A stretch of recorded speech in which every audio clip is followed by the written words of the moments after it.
riset atau pengalaman real, pengalaman di lapangan. Jadi tidak lagi ngawang-ngawang atau tidak lagi ambil, tapi berdasarkan pembelajaran di lapangan. Itu salah satu rencana kita ke depan.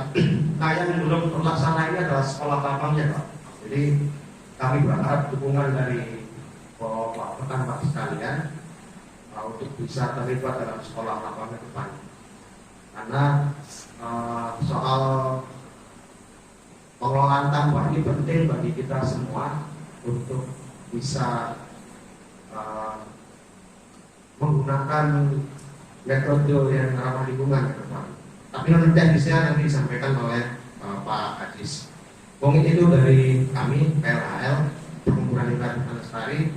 Kalau ada salah mohon dimaafkan karena saya sebagai manusia Pak tidak luput akan mana hilaf tadi.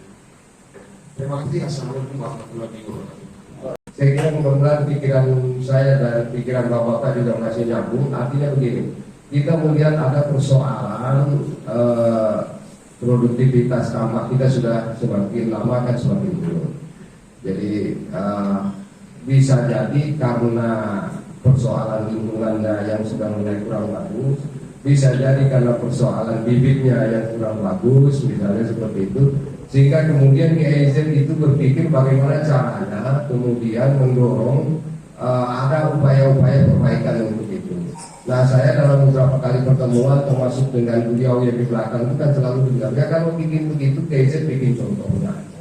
Ya, jadi sekarang kita bikin contohnya, uji cobanya di satu di tempat Pak Halik di TV, kemudian itu dengan Universitas Borneo dan Mas Maman PLHR, ada satu lagi yang kita bikin di Bebatu itu dengan Universitas Nula Warman dengan Pionir, Yayasan Pionir. Nah itu perlakuannya berbeda dengan yang di tempat Pak di Pulau TV, modelnya beda. Nah nanti kita akan coba bikin paling tidak dua lagi, sementara satu di Liagu, satu lagi di tempat Pak Herianto di Pulau Piking. Nah, jadi paling tidak kita nanti punya 4 model Pak, model mana yang nanti paling bagus dan mana yang bisa kita terapkan ke depan gitu. Artinya model, karena kan ada beberapa yang bilang oh harus ada mangrovenya, ada yang bilang oh tidak bagus ada mangrovenya. Mari kita coba itu semua sampai nanti kita teruji mana yang betul paling bagus dan efektif buat Bapak dan petambak semua di sini. Banyak ibu. Baik Bapak Ibu sekalian, mungkin saya tidak perlu banyak-banyak berpanjang lebar. Sekali lagi atas nama pemerintah mengucapkan terima kasih sebesar-besarnya. Saya mengharapkan kepada Bapak-Bapak sekalian agar bersabar untuk mengikuti kegiatan yang sangat bermanfaat ini. Begitu juga saya berharap kepada para narasumber agar bisa memberikan memang betul-betul ilmu-ilmu yang bisa nanti Bapak-Bapak ini aplikasikan dalam menerapkan di mengelola tambak beliau-beliau ini Pak. Baik Bapak Ibu, karena di sini saya juga diamanahkan untuk membuka acara, mari dengan mengharap ridho dan bimbingan dari Allah Subhanahu Wa Taala, mengucapkan Bismillahirrahmanirrahim. Acara ini saya akan dibuka. Lebih dan kurangnya saya mohon maaf. Wabillahi taufiq wal hidayah. Assalamualaikum warahmatullahi wabarakatuh. Karena ini temanya adalah sekolah lapang, biasanya kalau namanya sekolah itu ada uang SPP-nya. Nah, jadi nanti di data yang mana yang sudah bayar SPP, mana yang belum, gitu kan? Jadi kalau memang belum ada tidak bayar SPP ya itu jadi kena kartu kuning gitu. Jadi tadi kalau Pak Amin mengatakan bapak ibu, bapak-bapak ibu-ibu, sebenarnya kurang cocok juga kalau bapak-bapak, ibu setengah satunya ini, karena dua ini masih gadis nih. Iya, dua ini yang datang ini masih gadis. Jadi kalau misalkan bapak yang cari menantu, ini sudah ada 2 ini, calonnya ini. Itu. Jadi kalau saya bapak-bapak ibu setengah gitu, saya manggilnya gitu, karena belum berkeluarga itu. Nanti kalau sudah berkeluarga baru. Baik, materi kita pada kali ini adalah tambak ramah lingkungan melalui aplikasi Symbioplus. Symbioplus ini kita kasih nama sendiri aja, ya. Jadi biasanya memang suka-sukanya peneliti itu mau dikasih apa namanya gitu. Siapa tahu jadi merek dagang nanti kan, Symbioplus. Jadi ceritanya ini ada hasil penelitian lab saya di lab. Karena biasanya di perguruan tinggi itu Pak punya ide banyak gitu ya. Cuma kadang-kadang tidak tersalurkan. Untungnya ada Pak Amin dan teman-teman melalui GIZ ini nantang di Fakultas Perikanan dan Ilmu Kelautan. Bisa enggak kita ini? Saya bilang ada hasil penelitian lab tentang Symbioplus ini. Jadi hasilnya lumayan bagus di lab dengan bahan yang kita racik gitu ya. Itu diukur di lab itu bakteri itu bisa tahan sampai 25 hari. Biasanya yang kontrol tanpa 3 hari sudah mati dia bakterinya. Itu. Jadi yang saya perkenalkan ini adalah nanti di Symbioplus kita anggaplah kita namakan dia di Symbioplus. Next kita mulai dulu. Jadi ini bahasan kita pada pagi menjelang siang hari ini. Yang pertama di persiapan lahan, tapi saya tidak terlalu banyak membahas tentang persiapan lahan karena nanti akan dibahas banyak di teman saya. Ya, teman saya namanya Pak Dr. Amin nanti tentang persiapan lahan yang lebih mendetail gitu ya. Kemudian ada aklimatisasi dan penebaran benur. Apa itu aklimatisasi? Sebenarnya penyesuaian suhu dan salinitas gitu, adaptasi gitu ya. Nah, bahasa keren sedikit adalah aklimatisasi gitu. Padahal itu adalah adaptasi suhu dan salinitas. Kemudian ada aplikasi Symbioplus ya. Jadi Symbioplus itu terdiri dari mana? Dia ada 2, ada probiotik dan ada fermentasi yang kita pakai gitu. Nah, ada 2, ada probiotik, ada fermentasi. Nanti kita lihat cara pemakaiannya gitu. Kemudian pengaturan air dan monitoring pertumbuhan udang, panen dan analisis masalah dan solusi pada tambak tradisional. Jadi pada hari ini saya coba membahas tentang lebih banyak menitik beratkan terhadap Symbioplus ini. Next. Nah, ini kondisi lahan kita ya pada saat persiapan lahan ya, ada pengaburan ya, ada pengeringan, ada pengaburan di situ. Kemudian ada penggunaan saponin yang biasa. Jadi kita tidak menyarankan untuk penggunaan teodan, Pak. Ya, kenapa kita tidak sarankan penggunaan teodan?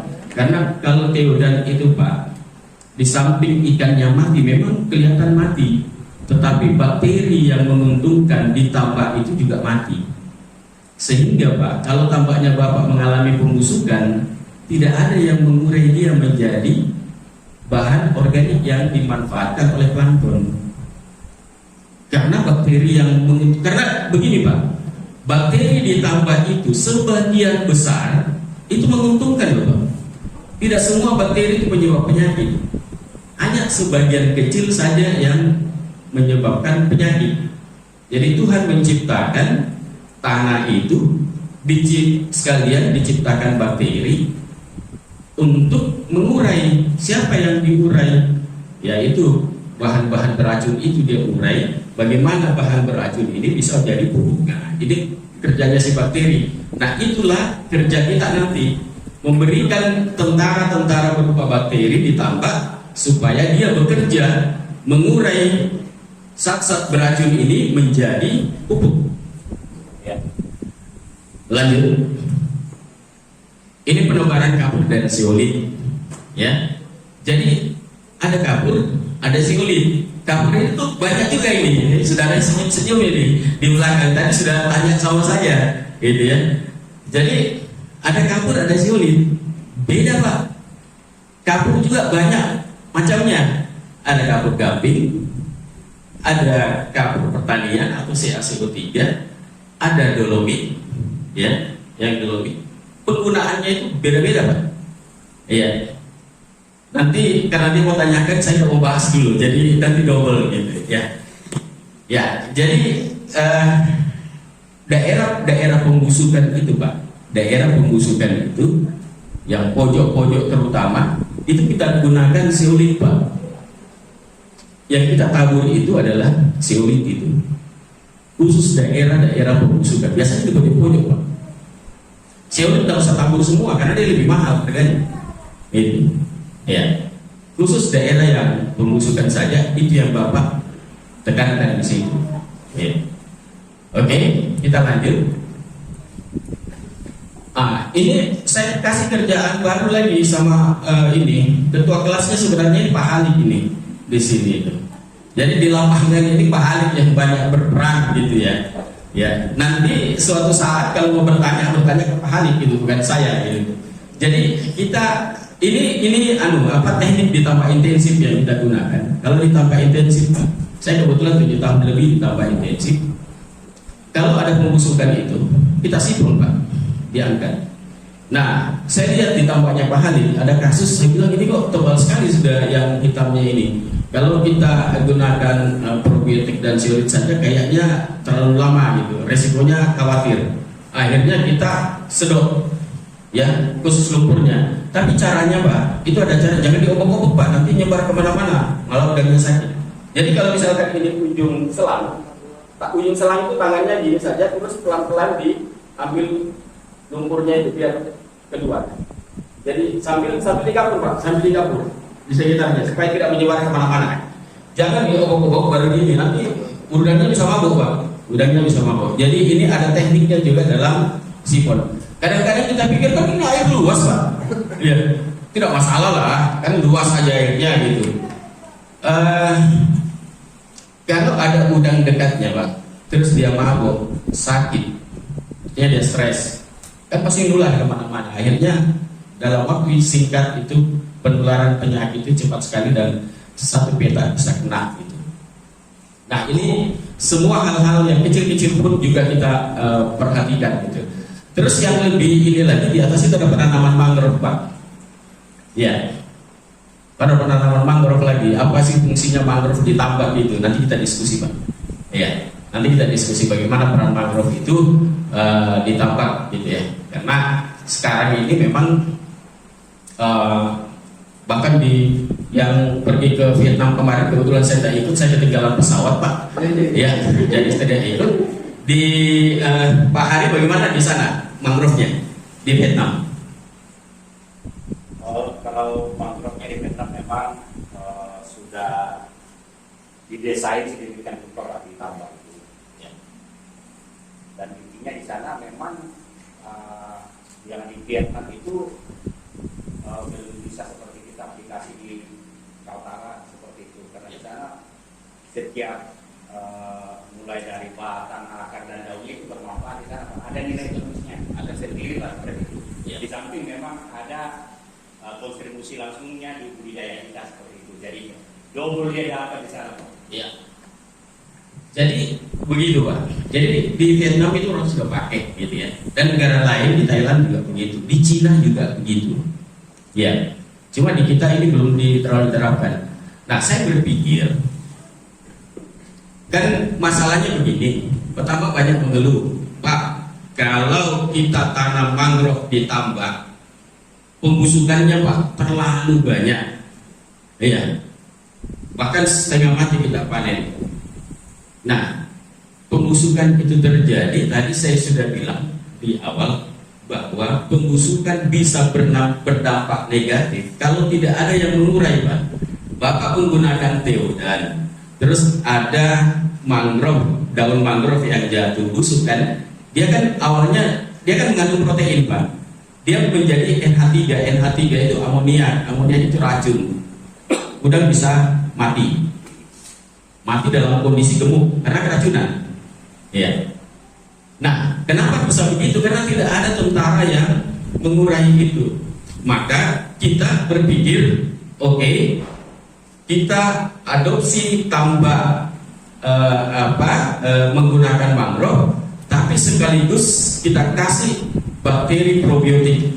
Probiotik itu sebenarnya Pak, bakteri itu yang banyak sampai miliaran Pak, miliaran. Nanti saya perlihatkan bagaimana caranya membuat probiotik itu supaya harganya jadi murah. Dari 1 liter, ya, Bapak bisa gunakan menjadi 190 liter dengan kualitas yang lebih bagus daripada yang 1 liter. Bapak kalau misalkan beli 1 liter terus digunakan, si anunya ketawa-ketawa saja di dalam itu, ya karena tidak berpengaruh.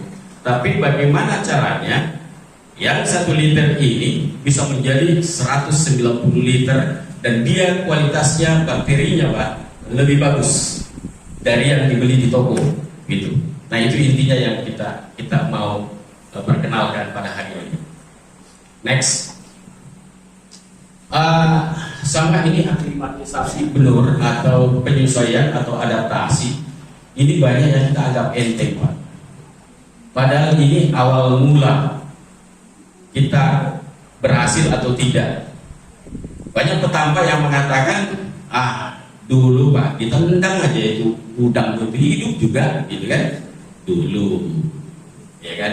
Dulu Bapak waktu muda 50 kilo beras naik tidak masalah, masih kuat. Sekarang jangan dulu, gitu kan? Baru ngangkat setengah, encok sudah kumat gitu. Nah, sekarang itu perlu adaptasi Pak. Kenapa dia perlu adaptasi? Dia dari jalan jauh Pak, ya. Dia penyesuaian. Pertama yang kita lakukan adalah apungkan dulu kantong plastiknya untuk adaptasi suhu. Yang pertama suhunya dulu, supaya tidak kaget. Jadi suhu, begitu ada tandanya gimana kalau suhunya sudah bagus, ada keringat-keringat di plastik di atas, itu berarti suhu sudah sesuai antara yang di air dan yang di tambak. Kemudian apalagi? Adaptasi salinitas, ya, kadar garam. Jadi pelan-pelan Pak kita tambah gitu, karena rata-rata di hatchery, ya, terus di breeding itu kadar garamnya itu 25, 27 Pak. Di Liago 15, 14 gitu. Kan jauh sekali Pak jaraknya. Nah, saya sama Pak Hari kadang-kadang gelisah, bagaimana Pak, sudah ditebar gak? Belum, saya bilang, merokok aja dulu. Begitu sudah dikasih ini, naik aja ke darat Pak, merokok aja dulu, 2 batang juga tidak apa-apa. Sampai 1 jam tidak masalah. Itu. Sampai 1 jam tidak masalah. Itu. Jadi santai saja Pak, sebenarnya itu tepar benur harus santai bro, gitu katanya. Jadi santai saja Pak, tidak usah kita buru-buru gitu. Kalau speednya suruh pulang saja dulu, jangan suruh tunggu speed itu. Nah ya, suruh pulang aja dulu, karena ini agak lama ini. Kalau kami ditambah intensif Pak, sampai 2 jam kami adaptasi. Tergantung perbedaan salinitas. Makin tinggi perbedaan kadar garamnya makin lama Pak. Iya. Jangan takut mati bibitnya di dalam, tidak akan mati Pak. Kecuali memang bibit yang Bapak bawa sudah loyo, itu saya tidak betul. Makanya kan ada pemilihan bibit itu penting gitu pada saat awal gitu. Next. Nah, ini proses pembuatan probiotik. Ya. Jadi sudah mulai masuk Pak, ini proses yang kami lakukan di tambak. Bahannya molase 2,5 liter, gula merah 1 kg diencerkan, kemudian M4 yang warna pink Pak, ya, karena ada yang warna kuning juga itu, tapi yang warna pink. 1 botol tepung toge Pak, tepung toge 250 gram, kemudian air kelapa tua 1 liter. Kalau bagaimana kalau air kelapa muda Pak? Air kelapa muda buat yang jaga tambak saja. Nah, karena kalau yang saya bilang sama Pak Halim, yang muda Pak Halim, saya tidak dapat. Maka saya bilang yang tua gitu, ya yang muda yang jaga tambak gitu. Nah, air kelapa 1 liter, ada vitamin B kompleks Pak. Ya, vitamin B kompleks. Nah, vitamin di mana Pak? Vitamin B, di apotek murah Pak, harga 1 satu papan aja langsung tumbuh gitu. Ada yang dijual juga. Ada vermipan 4 bungkus vermipan. Ini kalau orang buat roti, ibu-ibu tahu ini vermipan. Jadi kita jaga kenetralan pH-nya itu menggunakan vermipan. Kemudian ada tepung ikan Pak, 1 kilogram. Saya butuh proteinnya. Saya butuh protein dari situ. Proteinnya ngambil dari mana? Saya ngambil dari tepung ikan. Kemudian dalam kultur itu kita butuh mineral, ya, butuh mineral. Saya nggak usah repot-repot beli satu-satu mineral. Raja Banten itu ada beberapa mineralnya. Jadi saya pakai Raja Banten itu. Tapi Raja Banten saya pakai untuk mineralnya saya ambil di situ. Saya gunakan 1 kilogram, 1 bungkus lah, ya, 1 kilo kayaknya, 1 bungkus atau berapa kilo itu? Raja Banten. Anggap 1 bungkus di situ ya. Nah, cara pembuatan, siapkan air tambak dalam tong, ya, kurang lebih 90 liter. Jadi itu yang saya bilang tadi, 1 liter, 1 botol M4 itu bisa menjadi 90 liter Pak. Kalau Bapak beli 90 liter itu kali 35 kali 90, dan penggunaannya kami gunakan ini setiap 2 minggu sekali Pak, rutin. Pasti ada alasan tertentunya Pak. Dan ini hasil riset kami gitu. Kenapa kami menggunakan per 2 minggu? Terus nanti bilang, wah kalau begitu harganya mahal dong Pak. Tidak mahal Pak. Bapak paling menyediakan tambahan uang 2 juta Pak. 1 siklus 2 juta Pak, 1 siklus. Itu digunakan per 2 minggu dengan fermentasinya sekalian. Itu cuma kita keluarkan uang kurang lebih 2 juta. Ya. Nah, setelah dicampur semua sambil diaduk, ya bahan-bahan yang berapa bahan itu dicampur, diaduk rata, kemudian tutup rapat dan biarkan selama 2 hari sebelum ditebar. Tapi setelah 1 hari 24 jam itu dibuka tutupnya, diaduk Pak. Dia diaduk baru ditutup lagi, besoknya baru digunakan. Ya. Next. Ini prosedur pembuatan fermentasi. Bahan fermentasinya juga murah Pak. Kita beli dedak saja. Dedak halus 20 kg. Ya. Kemudian tepung ikan saya juga butuh proteinnya dari situ. Saya gunakan 1 kg ragi. 1 bungkus atau kira-kira 100 gram. Itu dihaluskan. Ya. Terus ini siapkan air kurang lebih 20 liter atau dalam kondisi tidak terendam kayak ini, jadi macak-macak saja, ya, kayak adonan gitu, kayak adonan. Masukkan dedak sambal, aduh ingat sambal lagi, sambil gitu, sambil diaduk rata gitu ya. Tambahkan tepung ikan dan ragi sambil sambal lagi. Jangan lapar pada saat saya bikin ini, ya. Sambil diaduk hingga rata, gitu ya. Nah, usahakan semua bahan terkena air kondisi menyerupai adonan Pak. Jadi dia rata, harus rata Pak. Nggak tergenang. Jadi bikin kayak adonan ini. Tutup rapat dan biarkan selama 3 hari sebelum digunakan. 3 hari kita simpan. 3 hari Pak. Dan beda dengan probiotik. Kalau probiotik kan 24 jam dibuka diaduk. Ini tidak usah Pak. Pokoknya disimpan tutup rapat saja selama 3 hari. Nah, kalau untuk lebih jelasnya, saya ada dokumentasinya sedikit. Coba Pak.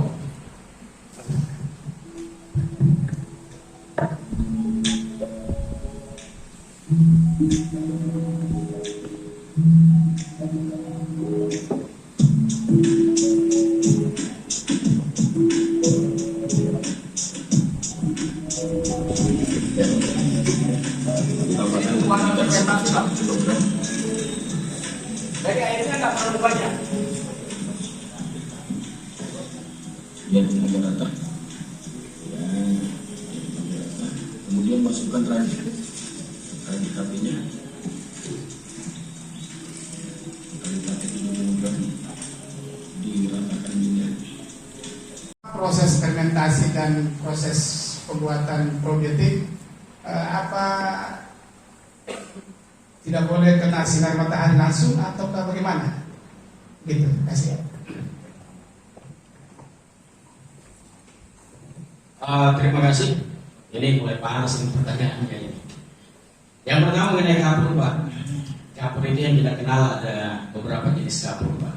Ada kapur tohor, ya, kapur gamping orang bilang, ya.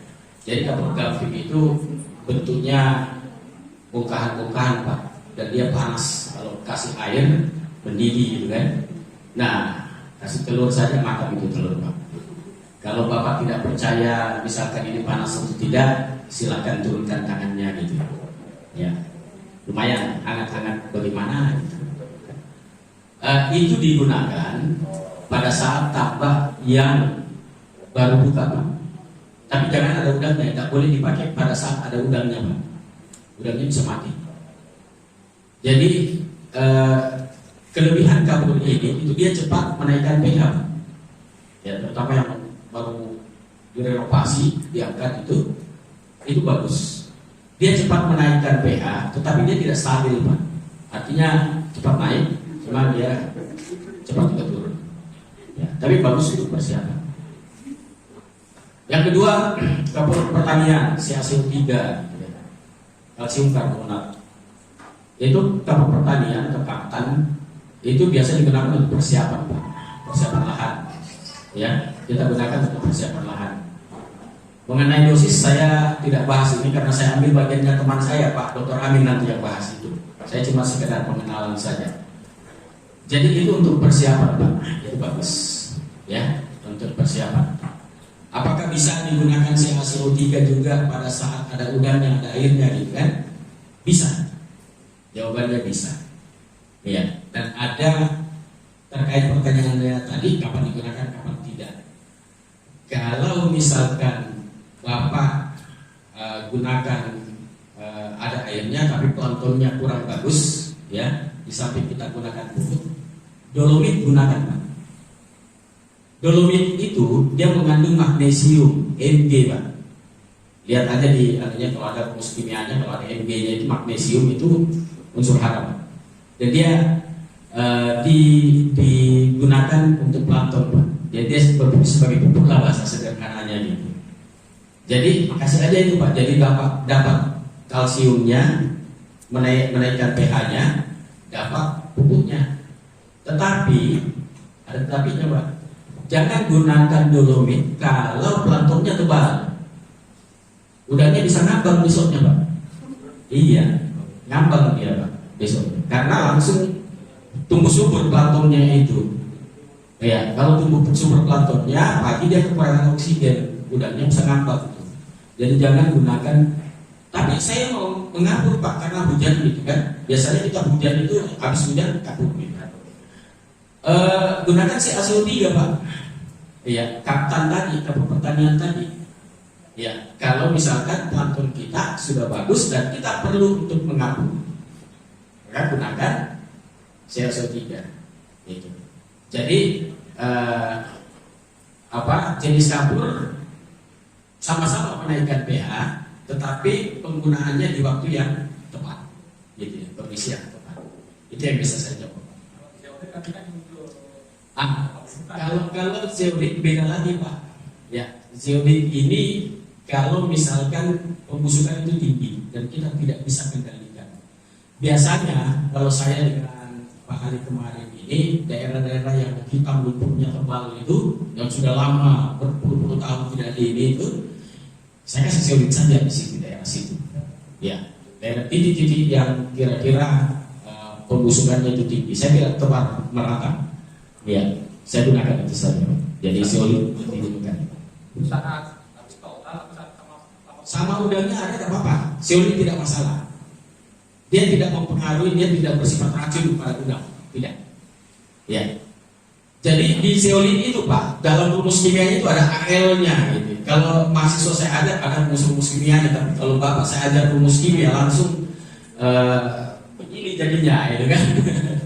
Jadi ada AL-nya di situ, Pak. Jadi dia mengikat, gitu. Dia bisa mengikat. Jadi dia ini. Penggunaan zeolit itu nanti setelah probiotik di abon atau sebelum probiotik di abon? Sebelum atau setelah boleh. tidak pengaruh, gitu, tidak pengaruh, ya, tidak pengaruh. Karena probiotik ini yang tadi kami gunakan yang sekarang ini itu kan per 2 minggu Pak. Jadi pasti ketemunya setelah dan sebelum gitu kan, karena dia kan per 2 minggu Pak.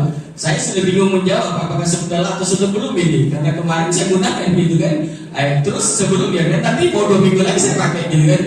Jadi jawabannya setelah dan sebelum boleh. Gitu. Ya. Oke. Kemudian saponin. Kalau kita berbicara tentang saponin Pak, kalau dulu setahu saya pada saat saya main di tambah itu mulai tahun 92 Pak, di tambah intensif. Saya tidak kenal macam-macam saponin, taunya ini dan menyengat, perih mata tak kuat. Kalau sekarang Pak, enggak ini, karena sudah banyak campurannya Pak, dengan sekam-sekam padi gitu. Iya, campuran saponin itu sudah banyak yang nakal-nakal juga itu campuran. Kalau dulu enggak tahan kita Pak, perih mata itu, gitu, perih mata kalau ini. Nah, kalau misalkan saponin dicampur karena sekarang memang ada saponin yang belut juga mati yang di dalam itu dan siput juga mati. Ya, setahu saya teori saponin itu dia membunuh hewan berdarah merah, itu yang saya tahu. Yang semua yang berdarah merah itu ini kecuali manusia, karena saponin itu bahan dasarnya. Saya waktu cepat begitu Pak, sama tahu ada langsung ini. Kalau kami berenang di bawah Pak, mati juga kami itu karena berdarah merah juga gitu kan? Tidak Pak, ya. Karena saponin itu adalah bungkil biji teh Pak. Ya ada ikan Pak, tidak mati kalau saponin. Itu dosis Pak. Itu ikan bulan-bulan tapi saponin tidak mati juga. Dosisnya Pak. Ya. Jadi begini. Nah, kita belajar sedikit sama-sama belajar tentang penggunaan saponin. Saponin itu Pak, karena dia teh, ya mungkin biji teh. Sebelum digunakan itu direndam kurang lebih 6 jam. Kalau saya dulu Pak, malah saya rebus. Saya rebus Pak. Saya rebus dulu pakai drum, ya, drum. Saya rebus. Jadi sebelum saya gunakan suhu saya sudah rebus gitu. Dan kalau dingin, coba lebih efektif Pak, artinya itu. Lebih bagus hasilnya. Dan gunakan saponin itu Pak pada cuaca cerah, jangan mendung Pak. Kalau mendung tidak terlalu efektif dia Pak, apalagi hujan. Tidak. Iya. Dia itu dalam suasana panas. Kalau terik itu lebih daya racunnya itu lebih bagus dibanding ini. Nah, kalau misalkan saponin ada mengandung bahan kimia atau tidak, saya belum bisa memberikan komentar karena saya belum uji itu. Dan belum ada yang saya baca apakah dia ini. Tetapi kalau lihat ada siput yang mati juga kayaknya bagus ini diuji di lab gitu ya. Apa yang ini? Siapa tahu dia mengandung bahan kimia memang betul, itu bahaya itu. Kita menghindari bahan kimia, ternyata kita diam-diam juga tanpa sengaja menggunakan itu gitu. Ya, itu yang bisa saya jawab. Kan tadi masalah proses probiotik terkena masalah matahari atau tidak? Masalah probiotik terkena sebaiknya tidak terkena Pak. Ya, dalam kultur ini sebaiknya tidak terkena dan usahakan tidak terkena pemaparan langsung sinar matahari. Itu kecuali misalkan dia matahari pagi saja sebentar gitu, karena kan kadang-kadang di bawah kolong rumah jadi dikasih ya. Tapi kalau langsung di ini dia mempunyai batas toleransi, kan dia tertutup ini Pak ya. Saya juga belum menguji secara lab kalau dipaparkan begitu apakah bakterinya bisa berkurang atau tidak, saya belum uji. Tapi sebaiknya ya menghindari saja, tidak usah gitu lebih bagus di tempat yang terlindung gitu. Terlindung. Kita biarkan supaya dia tumbuh dengan bagus. Itu saja. Ya, lanjut.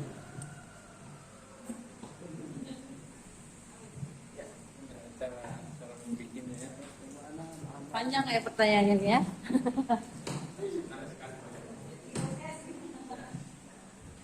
Saya menambahkan dari pengalaman saya waktu berbeda fermentasi itu, kalau dia kena matahari panas langsung meledak Pak. Saya pernah buat 15 geleng sekitar garis liter, dan di rumah ini Saya harus cepat di depan pondok itu panas, melajak di depan limanya. Ya, gas ya. Terus nanti baunya akan busuk ya. Ya. Itu yang saya dapat tambahkan dari pengalaman kami. Yang kedua, ini saya mau nanya dulu ke Pak Adis. Tanaman yang bagus di tengah tambak itu apa? Nipaka, bakoka, atau tanaman yang lain? Pengalaman dari Pak Adis. Karena dari dari orang tua saya, berbagai macam-macam itu ada kurang dan kelebihannya gitu. Tapi pengalaman orang tua, mas sekarang saya ingin tahu dari pengalaman Adis ya, mana yang terbaik untuk tanaman di tengah tambak. Terima kasih. Nah, sebelum saya jawab, di Vietnam itu bagaimana? Kita melihat. Oh ya, Vietnam di apakah gitu kan? Ya. Enak juga. Jadi kita orang yang datang jalan-jalan kita dapat juga ilmunya kan? Ya. Pengalaman, Pak. Terima kasih. Assalamualaikum warahmatullahi wabarakatuh. Jadi mungkin karena Pak Ajis meminta saya bercerita apa yang saya sudah pernah lihat kemarin di Vietnam. Jadi memang yang direkomendasi di sana itu dan ditanam memang yang paling banyak yang risopora itu, Pak. Ya, ada juga jenis api-api, tapi mungkin tidak sebanyak yang risopora. Dan habitatnya di sana memang risopora, Pak. Kalau kita di Kaltara memang ada yang habitatnya risopora, ada yang perangat seperti itu, ada yang api-api. Jadi kultur tanah atau daerah di Vietnam itu memang beda jauh dengan apa yang ada di Kaltara.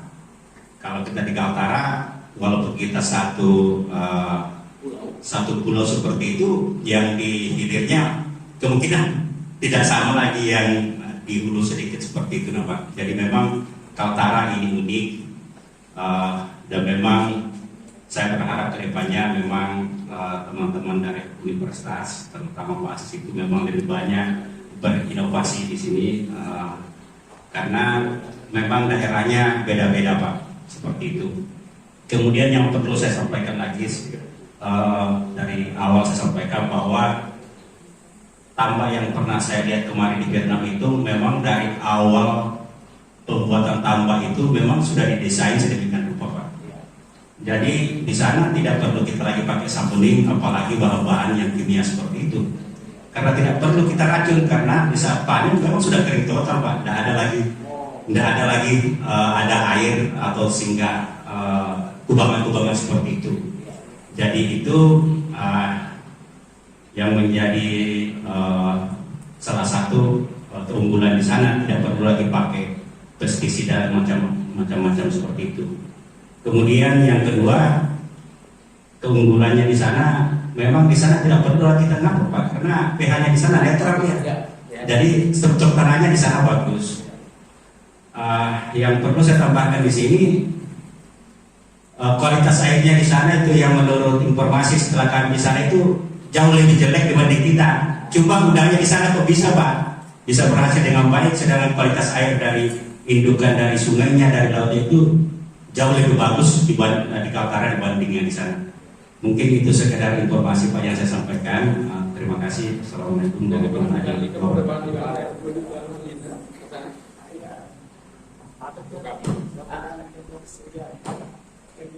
Ya, jadi sudah terjawab, Pak, langsung, ya kan? Itu enaknya ini, Pak. Kalau dosen itu, Pak, ada dua aturan yang tidak boleh dosen itu tidak bisa salah. Aturan pertama.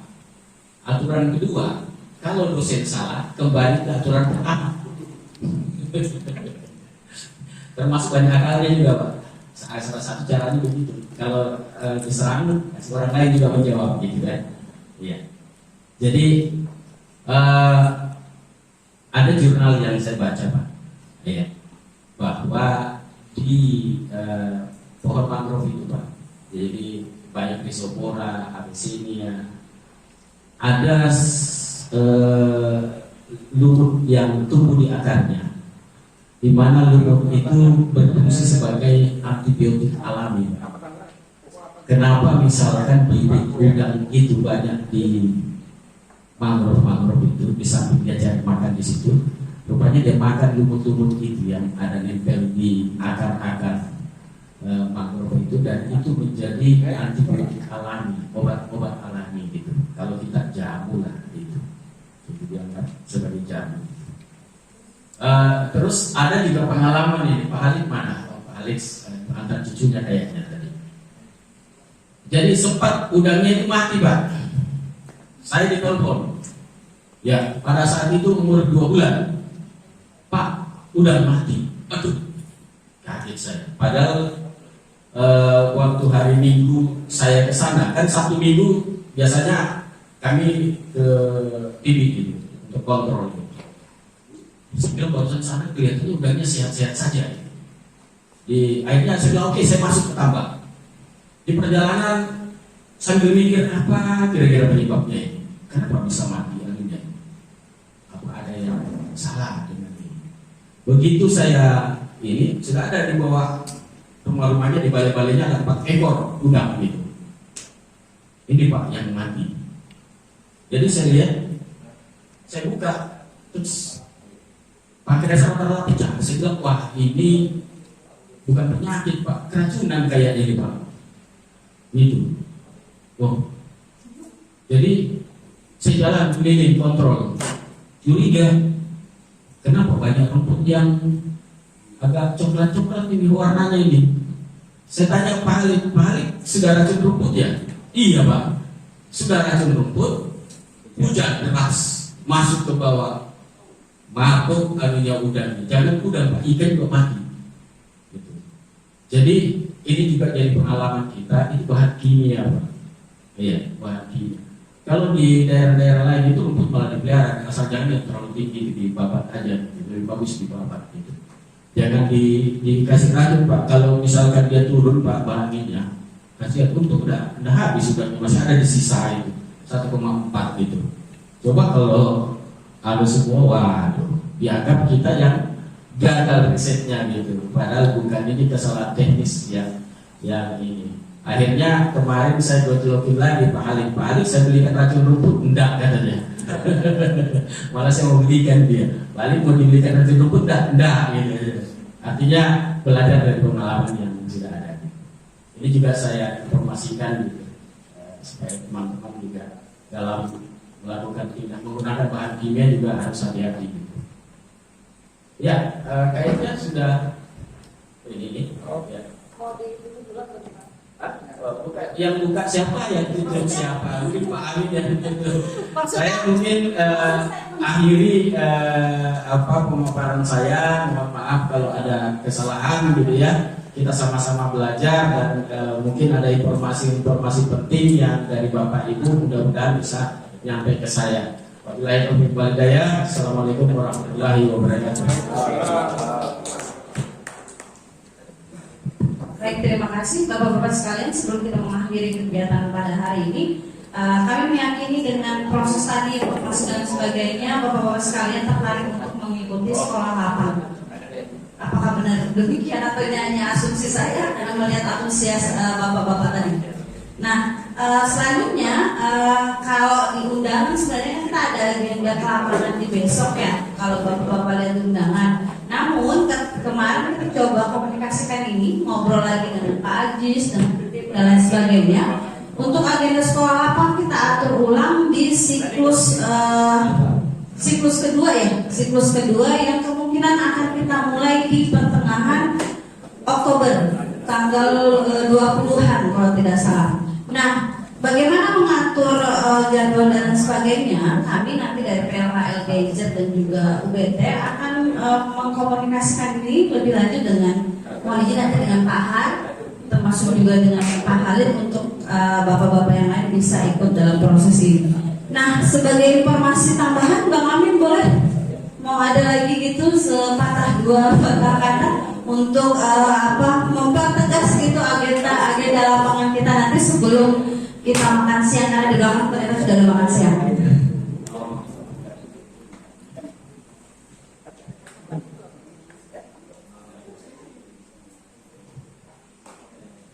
Ya, Jadi kemarin kita diskusi di UGT dengan teman-teman di Universitas dan PLHL. Jadi sekolah lapang itu namanya sekolah lapang itu memang kita harus di lapangan supaya kita tidak menghayal-hayal. Jadi kita lakukan langsung di lapangan. Jadi nanti kenapa tadi saya cerita kita akan buat tempat depot. Jadi kalau tadi ada bapak yang tanya soal mangrove bagaimana, nanti itu ada di depot yang akan kita bangun yang di Piting yang di tempat lahir. Di situ nanti mangrove-nya akan banyak. Nanti kalau mau lihat model yang lain lagi, jadi resize pengecilan ukuran tambah itu kita bisa lihat di tulis di rumah itu. Jadi begitu kira-kira. Kenapa kita bikin ada banyak ini? Sama juga yang sampaikan Pak Har, karena di beberapa pulau ini kan beda tipenya. Maksudnya tipe air pH airnya, salinitasnya atau keasinan, tingkat asin dan tidaknya air lautnya gitu, sehingga kemudian kita harus bikin di beberapa tempat. Makanya tadi saya bilang mudah-mudahan kami masih punya energi untuk bikin lebih dari 4 sehingga tempat belajar kita lebih banyak gitu. Nah, tadi seperti saya sampaikan, jadi ke depan itu tadi kalau Bapak tanya bagaimana persiapan lahan, sebetulnya sekolah lapang yang dibangun oleh teman-teman PLHL dan UBT ini dia tidak langsung bicara probiotik sebetulnya Pak. Jadi tahapannya nanti mulai dari penyiapan lahan, kemudian ada budidaya udang, terus ada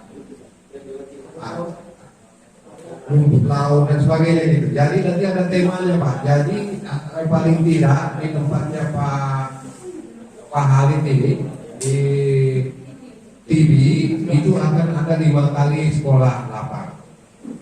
Jadi karena nanti temanya beda-beda supaya nanti bisa fokus. Jadi tadi Pak Ajis bilang makanya saya lompat nih kata Pak Ajis karena tiba-tiba Pak Ajis bicara probiotik.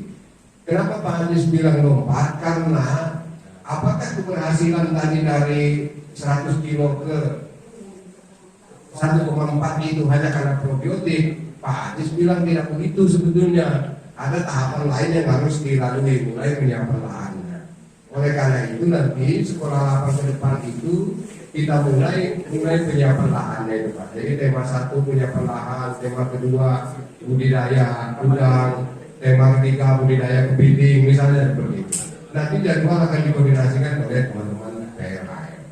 Nah harapan kita kemudian bapak-bapak yang di sini bisa ikut di sekolah lapang itu. Nah bagaimana teman-teman ini kan teman-teman harus menghitung nih, teman-teman PLHL harus menghitung nih. Karena berapa orang nih kira-kira yang kemudian ke depan betul-betul. Harapannya begini Pak, jangan hadir cuma pas 1 kali. Karena kalau 1 kali aja nanti maka dia dapat ilmunya penyiapan lahan aja. Nah, hadir yang kedua ilmunya itu tentang tadi bagaimana budidaya udang termasuk probiotik, fermentasi dan sebagainya. Jadi harapannya kalau bisa itu bapak-bapak ikut dari awal sampai akhir. Jadi ada paling tidak minimal 5 kali. Tapi kalau misalnya teman-teman bilang dengan PLHL tidak cukup 5 kali, disampaikan juga kalau kita perlu tambah lagi. Itu kan nanti urusannya. Mereka ketawa mereka nah nanti itu bisa kita diskusikan soal ini ya. Tetapi paling tidak minimal 5 kali. 5 kali yang mereka punya tanahnya untuk ini. Tapi seperti tadi, kenapa saya dari awal jauh-jauh hari bicara dengan Bapak Ibu, karena saya nampaknya di tempat teman-teman itu tidak ada. Kalau Bapak datang ke sana betul-betul untuk belajar, saya harus selalu ngomong jelek di awal supaya nanti kita tidak berpikir oh kalau kita habis dari sana nanti ada kayak honor ada amplopnya. Setahu saya tidak ada. Jadi sekisah kita harus ngomong dari awal. Yang paling teman-teman bisa sediakan untuk bapak-bapak adalah makan siang barangkali kan, transport. Nah itu mungkin yang kira-kira seperti itu.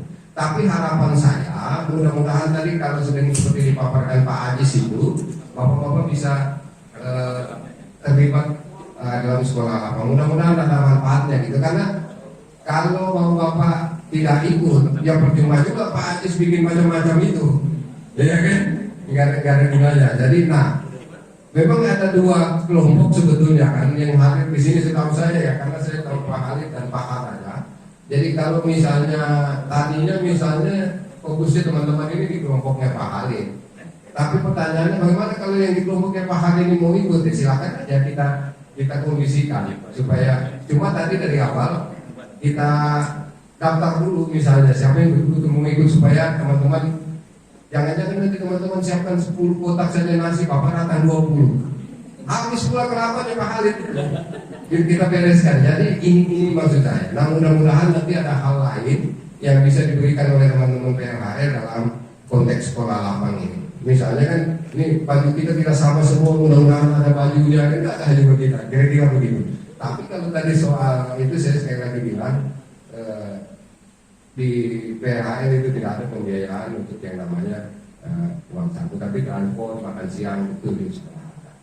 Nah jadi ini harapan saya Bapak ya, jadi proses ini sebetulnya berhasil atau tidaknya ya ini perlu kerjasama Bapak. Makanya dari harapan kita sekaligus nanti kita di lapangan supaya tadi Pak Hadis itu ada tambahan juga. Kalau Bapak berdasarkan pengalaman di lapangan tadi kan menyampaikan begini-begini, oh Pak Hadis nanti barangkali bisa meneliti lagi di beliau atau apa sehingga hasilnya lebih bagus.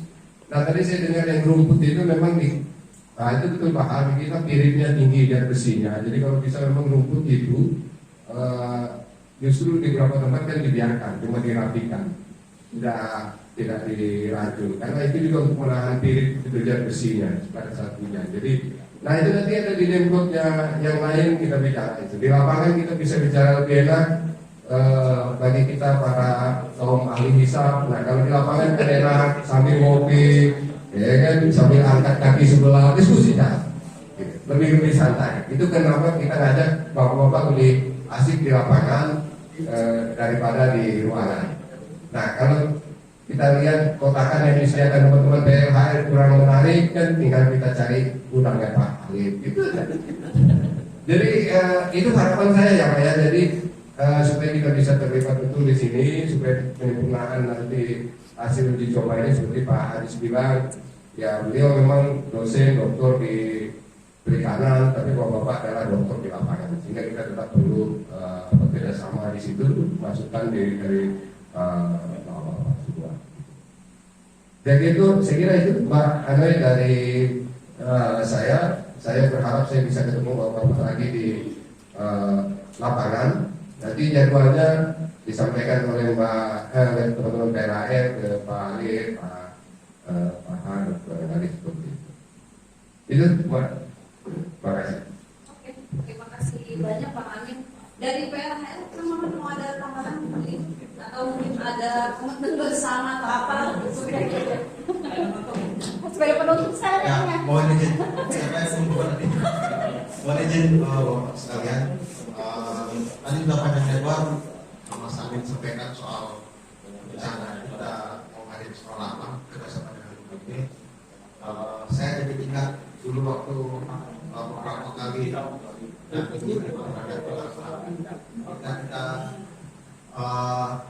berkegiatan pastinya bahwa menggunakan pekerjaan. Maka kemudian ada istilah ada amplopnya enggak itu hampir semua Pak. Saya memahami hampir semuanya. Tapi yang saya mau buka di sini adalah seperti yang disampaikan tadi, mohon kerjasamanya bahwa ini bukan untuk kami, tapi untuk Bapak juga semua. Ilmu itu bukan untuk kami juga nanti diterapkan ke teman-teman Bapak sekalian. Yang berhasil nanti juga Bapak juga ada hasilnya. Jadi kalau teman-teman mahasiswa itu belajar itu membayar, nah, jangan juga Bapak itu juga nanti dibayar.